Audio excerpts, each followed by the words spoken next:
Have you ever asked yourself the question, how did I get here?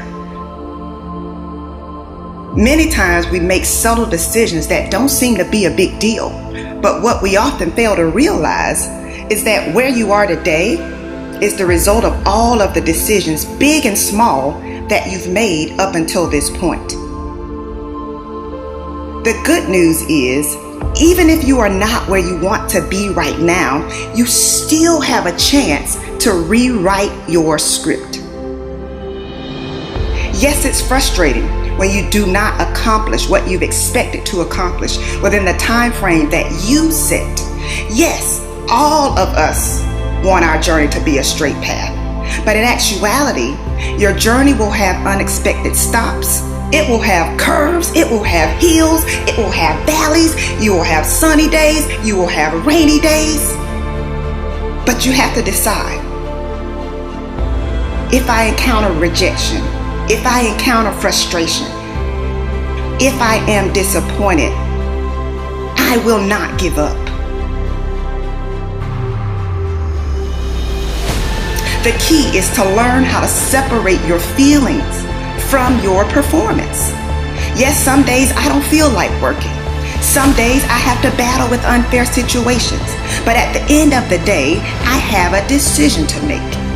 Either I'm going to have a pity party or I'm going to figure out how to pull myself up.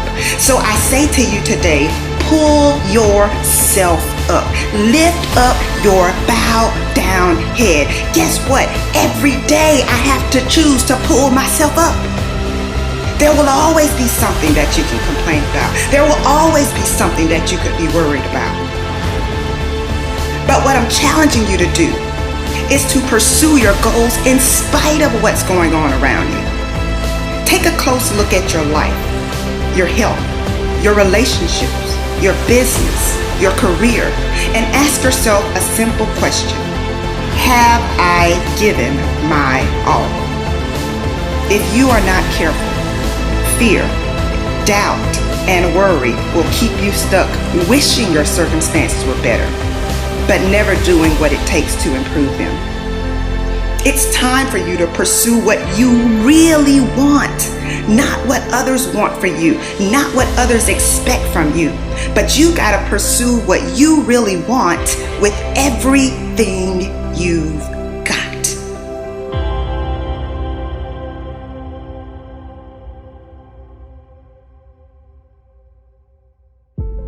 One of the hardest things I've had to do is confront mediocrity in my own life.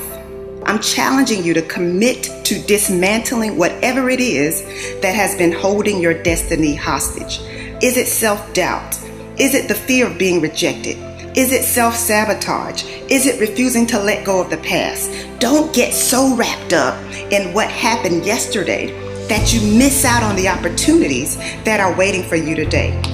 Remember, whenever one door closes, there is another door waiting for you.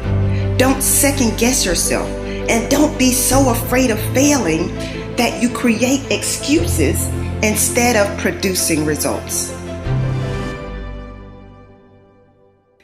After being involved in a physically abusive relationship for 6 years, I had to rewrite my script. I do understand that a lot of times when you go through things, it feels like it's for you, but it really isn't.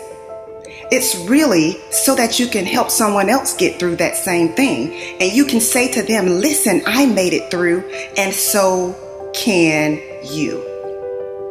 I really thought that I would be the last person to do what I'm doing, just because of what I've overcome.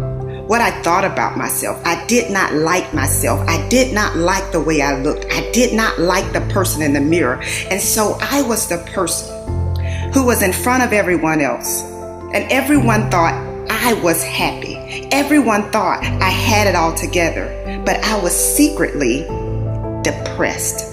I was secretly battling with low self-confidence. And I was so broken.